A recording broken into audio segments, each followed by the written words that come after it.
وأشهد أن محمدا عبده ورسوله.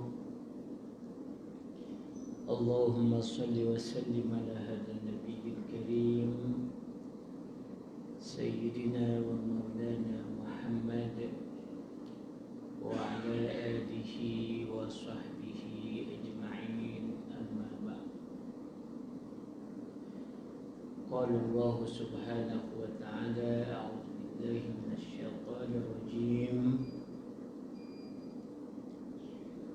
أولئك على هدى من ربهم وأولئك هم المفلحون. صدق الله العظيم. Firman Allah Subhanahu wa taala yang bermaksud mereka itu berada di atas petunjuk daripada Tuhan mereka, dan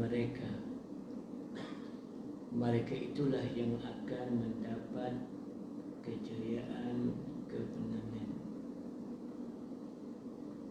dunia dan akhirat.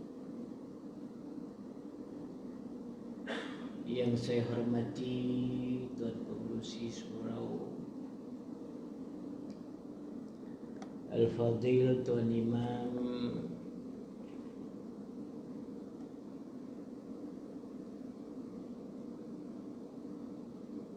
para jemaah muslimin muslimat yang dirahmati Allah sekalian. Alhamdulillah, kita panjatkan puji dan syukur kita kepada Allah Subhanahu wa taala kerana dengan taufik, hidayah dan juga inayahnya kita alhamdulillah dapat melaksanakan sebahagian daripada perintah Allah Subhanahu wa taala, khususnya solat fardu subuh yang baru kita selesai menunaikan secara berjamaah. Mudah-mudahan Allah Subhanahu wa taala senantiasa memberkati kehidupan kita agar kita senantiasa dimudahkan oleh Allah Subhanahu wa taala untuk dapat melaksanakan apa jua perintah-perintah Allah Subhanahu wa taala dan menjauhi apa-apa jua larangan atau perkara-perkara yang ditegah oleh Allah Subhanahu wa taala. Salawat dan salam ke atas junjungan Nabi besar Muhammad sallallahu alaihi wasallam, keluarga baginda, sahabat-sahabat baginda dan pengikut-pengikut baginda sehingga ke hari kiamat.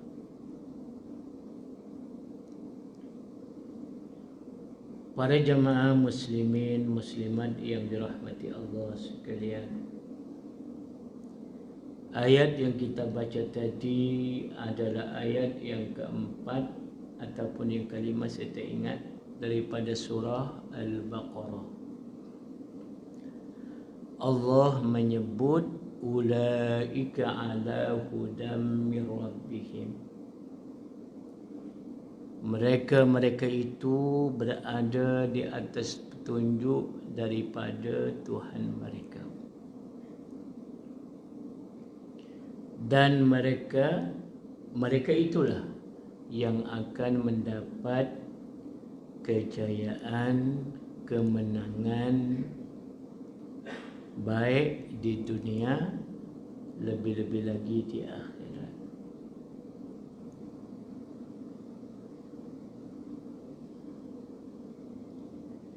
Menurut huraian Said Hawal,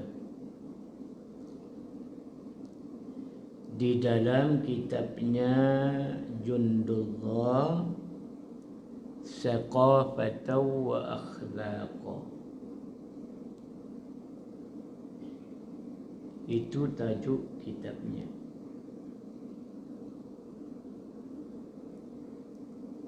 Di dalam kitab ini tajuk yang pertama membicarakan yaitu tentang sifat-sifat orang yang beriman yang berjaya dunia dan juga di akhirat. Wa qala Sa'id Hawa huna arba'u sifatin lil muttaqin ay lil muqinin.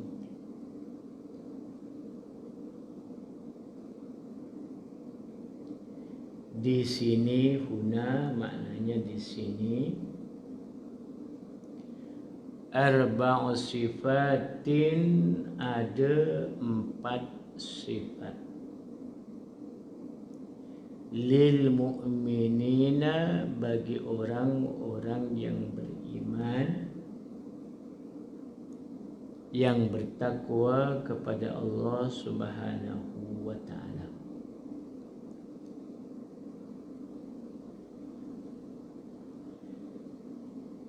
Yang pertama berdasarkan ayat yang pertama di dalam Al-Quran,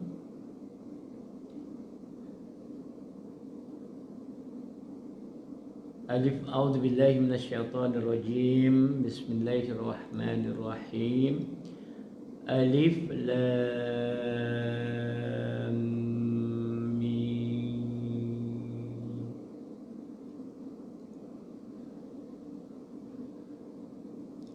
Alif lam mim.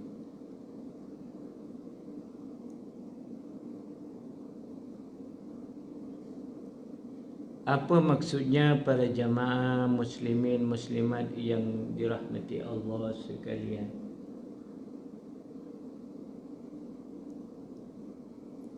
Makna alif lam mim itu, walaupun ada yang menghuraikan menyebut alif itu maksudnya apa, mim apa maksudnya, lam apa maksudnya. Pandangan para ulama tafsir berbagai tentang huruf potong yang terdapat di dalam Al-Quran. Walau bagaimanapun sepakat ulama tafsir mengatakan tentang huruf potong yang terdapat di dalam Al-Quran, mereka mengatakan menyebutkan Allahu a'lamu bimuradihi. Hanya Allah yang lebih mengetahui maksud dan tujuannya huruf-huruf potong itu. Kita semua tidak tahu apa maksud yang sebenarnya. Walaupun ada huraian daripada para alim ulama, tetapi kesepakatannya, muafakatnya, para ulama menyebutkan hanya Allah saja yang mengetahui maksudnya.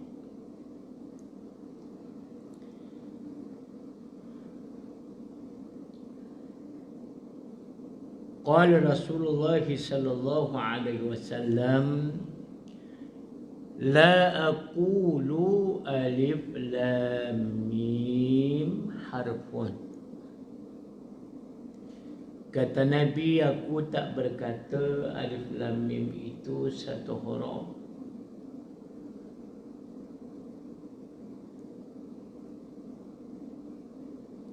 Alifnya satu huruf, lamnya satu huruf, mimnya satu huruf. Yang jelas ada 3 huruf. Tapi kalau dari segi penulisannya banyak, bukan hanya 3 huruf. Alif, lam, mim. Berapa banyak? Jadi para jamaah muslimin muslimat yang dirahmati Allah sekalian. Kemudian ayat yang kedua, Zalikal kitabu, ay hadzal kitabu alladzi yaqra'u Muhammadun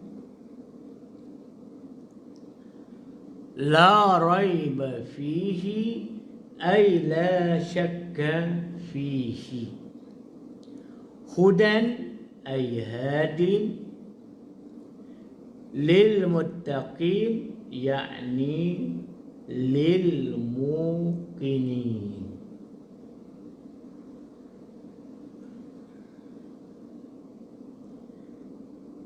Zalikal kitab ay bimakna hadzal kitab. Zalika maknanya itu isim isyarah, tapi maksudnya di sini bimakna hadza. Kenapa Allah datangkan dengan kalimat zalik? Isyaratun bihi litta'zim. Jadi kalau Allah Al-Quran itu sebagai kalamullah, Allah mentakdimkan kalamnya, mengagungkan kalamnya. Sepatutnya kita orang yang beriman kepada Al-Quran lebih mengagungkan Al-Quran, sehingga kita berpegang teguh kepada Al-Quran. Qala al-imamu al-Hasanu al-Banna.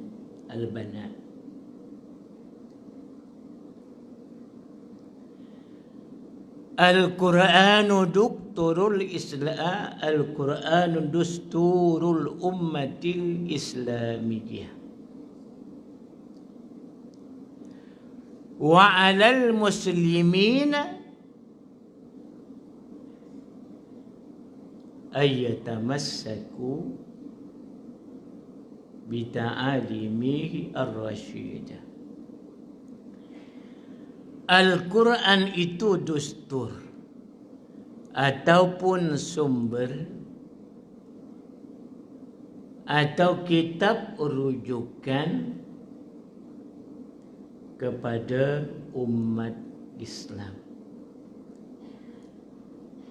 Jadi kalau umat Islam ingin bahagia dunia dan akhirat, ingin selamat dunia dan akhirat, maka segala-galanya telah ditentukan oleh Allah Subhanahu wa ta'ala agar berpegang teguh kepada Al-Quran, agar umat Islam mempelajari dan beramal dengan isi kandungan Al-Quran.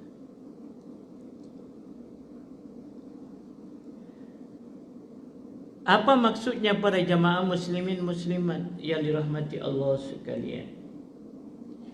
Menurut Said Haddad Alwi,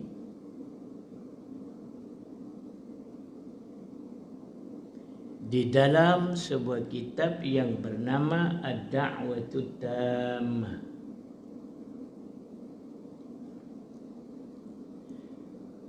Al-Zalikal kitabu la raiba fihi, fihi naba'u man qablakum. Tidak ada syak, tidak ada keraguan-raguan di dalamnya. Ada cerita-cerita sebelum daripada kamu Muhammad dan pengikut-pengikut Muhammad. Jadi Al-Quran bukan hanya menceritakan masa atau zaman daripada Nabi Muhammad sallallahu alaihi wasallam sehingga ke hari kiamat. Tetapi Al-Quran menceritakan ataupun ada cerita-cerita di dalamnya sebelum daripada Nabi Muhammad sallallahu alaihi wasallam. Itu kita yang mengerti, yang faham sedikit cerita tentang Nabi Musa alaihi salam, faham sedikit cerita tentang Nabi Ibrahim alaihi salam, faham sedikit tentang cerita Nabi Nuh alaihi salam, faham sedikit tentang cerita Nabi Sulaiman alaihi salam, sebab kita bukan ahli. Tetapi kalau pakar sejarah, pakar tafsir, bukan hanya sedikit mengetahui tentang sejarah-sejarah yang berlaku kepada umat yang telah terdahulu daripada Nabi Muhammad sallallahu alaihi wasallam, bahkan memahaminya dengan secara tafsir atau terperinci. Tapi kalau kita sekadar mengetahui secara jumlah atau secara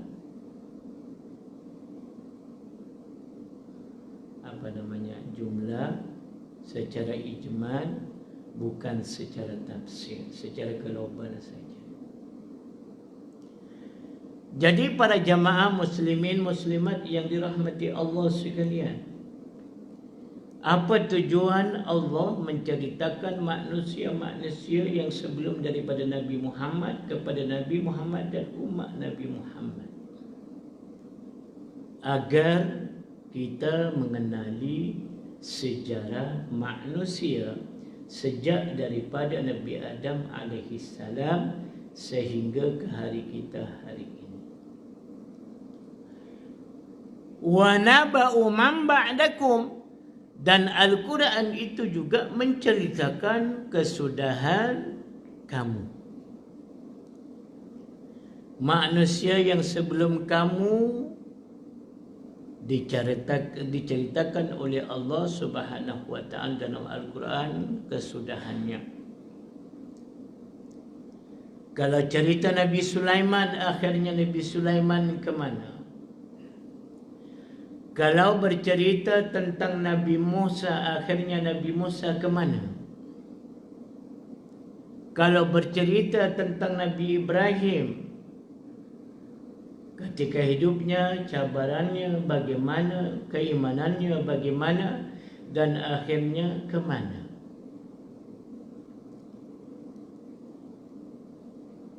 Begitulah seterusnya dan seterusnya.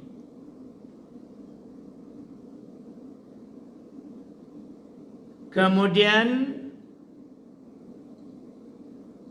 hadis yang disebut oleh oleh Haddad Alwi di dalam kitab Ad-Da'watut Tammah itu, man qala bihi sadaqah, sesiapa yang bercakap berdasarkan kepada Al-Quran, berdasarkan kepada wahyu, sebagaimana yang disebut tadi, menganggap Al-Quran itu dusturul ummatil islamiyah, rujukan perlembagaan kepada umat Islam. Sebab itu sesiapa yang bercakap berdasarkan kepada Al-Quran, maka benarlah ia. Ini kenyataan Rasulullah sallallahu alaihi wasallam. Wa man hakama bihi adalah. Sesiapa yang berhukum dengan Al-Quran, maka adillah ia. Wa manil tamasal huda min ghairihi. Mana-mana orang atau sesiapa saja yang mencari petunjuk selain daripada Al-Quran, maka sesungguhnya ia telah disesatkan oleh Allah Subhanahu wa ta'ala.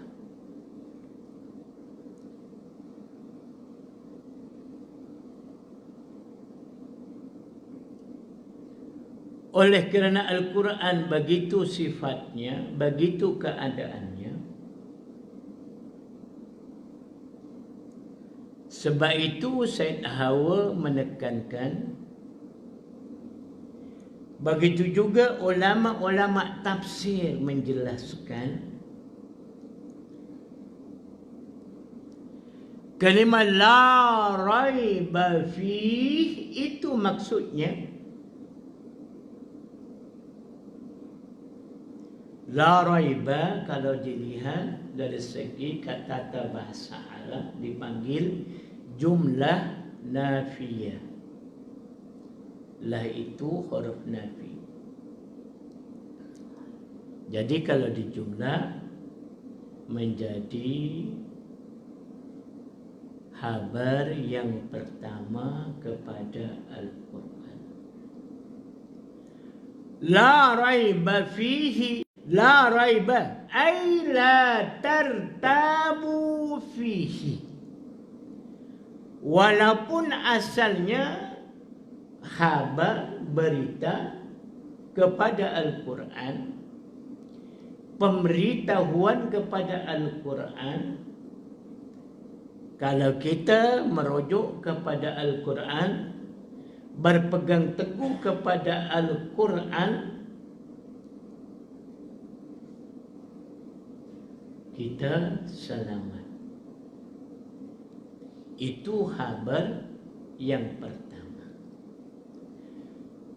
Tetapi mengikut ahli tafsir yang lain, di antaranya Ibnu Katsir, merujuk kepada Al-Quran, makna la raiba fihi ay la tartabu fihi.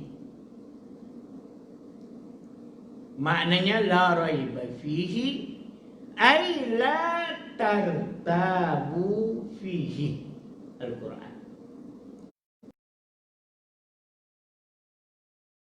Iman. Wahai orang Muslim, orang Islam, siapa di antara kamu yang beriman kepada Al-Quran, jangan sekali-kali kamu meragui bahawa Al-Quran itu datangnya daripada Allah Subhanahu wa ta'ala, yang diturunkan kepada Nabi Muhammad sallallahu alaihi wasallam dengan perantaraan malaikat Jibril alaihi salam. Itu khabar yang pertama. Jumlah nafiyah menjadi khabar yang pertama. Tetapi bukan semata-mata khabar, lebih jelas maknanya la tartabu fihi. Jangan kamu ragu-ragu wahai orang yang beriman. Hudan, khabar yang kedua, yakni hudan ay hadi, yakni guide ataupun petunjuk. Lil muttaqin, yakni lil mukinin. Jadi Al-Quran tidak ada syak, tidak ada keraguan-raguan. Petunjuk bagi orang yang bertakwa, Apa maknanya orang yang bertakwa? Lil mukinin, yakni bagi orang-orang yang yakin dekat Al-Quran, baru dia menjadi manusia yang bertakwa subhanahu wa ta'ala. Adapun ayat yang kedua, allazina yu'minuna bil ghaibi, alladzina orang-orang yang yu'minuna bil ghaibi, beriman kepada perkara-perkara gaib. Dan perkara-perkara gaib itu sudah dijelaskan oleh Allah di dalam Al-Quran dan dijelaskan oleh Nabi SAW di dalam hadis. Di antara perkara-perkara gaib itu cerita-cerita manusia yang sebelum kamu, wahai Muhammad. Dan sebelum kita ini, kita dapat mengetahui tentang cerita manusia yang jauh, mulai sejak Nabi Adam alaihissalam sehingga ke hari kiamat. Sebab itu kata Said Hawa, nak jadi orang yang bertakwa, nak jadi orang yang yakin, yang pertama mestilah percaya kepada perkara-perkara gaib. Adapun beriman kepada perkara gaib, alladzina yu'minuna bil ghaibi wa alamatuhu, tanda-tanda orang yang beriman kepada perkara yang gaib itu, Allah meneruskan wa yuqimunas shalah, mestilah mereka mendirikan sembahyang. Bukan berdiri di dalam sembahyang, itu rukun sembahyang, tetapi menegakkan sembahyang, mendirikan sembahyang.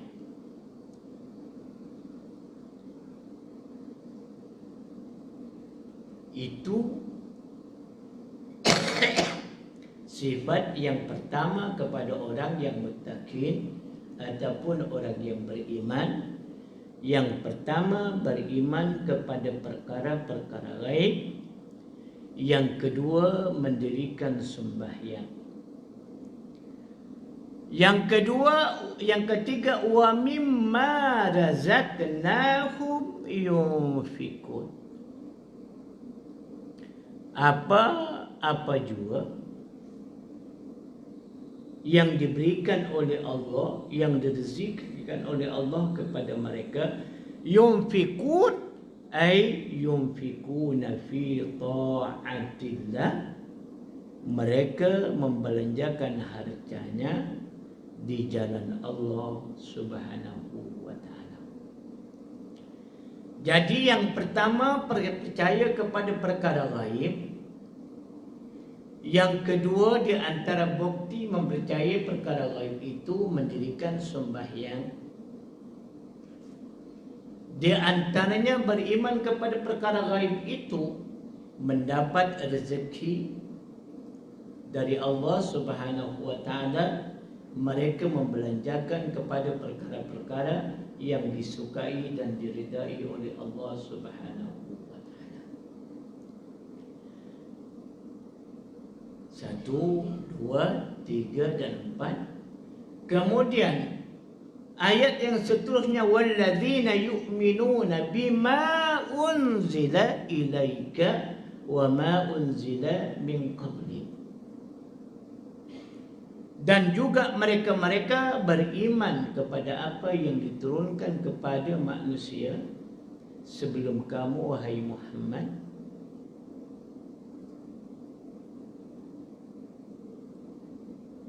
Seperti beriman kepada kitab-kitab yang diturunkan kepada nabi-nabi sebelum Nabi Muhammad, atau kepada suhuf yang diturunkan kepada nabi-nabi sebelum Nabi Muhammad sallallahu alaihi wasallam. Jadi kalau ada 4 sifat ini, huna arba'u sifatin, yu'minuna bil ghaib, beriman kepada perkara yang gaib, mendirikan sembahyang, membelajarkan hartanya di dalam perkara-perkara yang disukai oleh Allah Subhanahu wa taala. Kemudian mengikut arahan-arahan Al-Quran. Bukan hanya setakat beriman kepada kitab Al-Quran, tetapi beramal dengan isi kandungannya yang terdapat di dalam Al-Quran. Kalau sekiranya para jamaah muslimin muslimat yang dirahmati Allah sekalian, dapat kita berpegang kepada ajaran Allah melalui Al-Quran dan sunnah Nabi sallallahu alaihi wasallam, maka jawapannya ulaika ala hudam mir rabbihim wa ulaika humul muflihun. Mereka itulah yang berada di atas petunjuk daripada Tuhan mereka, dan mereka itulah yang akan mendapat kejayaan dunia dan akhirat. Jom kita pahami Al-Quran mengikut tafsiran yang betul menurut ulama-ulama tafsir, dan juga merujuk kepada sunnah Nabi sallallahu alaihi wasallam dan tafsiran sahabat-sahabat Nabi sallallahu alaihi wasallam tentang Al-Quran dan juga tentang sunnah Nabi sallallahu alaihi wasallam. Mudah-mudahan kita termasuk orang yang disebut oleh Allah mereka itu berada di atas petunjuk daripada Tuhan mereka, dan merekalah yang akan mendapat kejayaan dunia dan akhirat.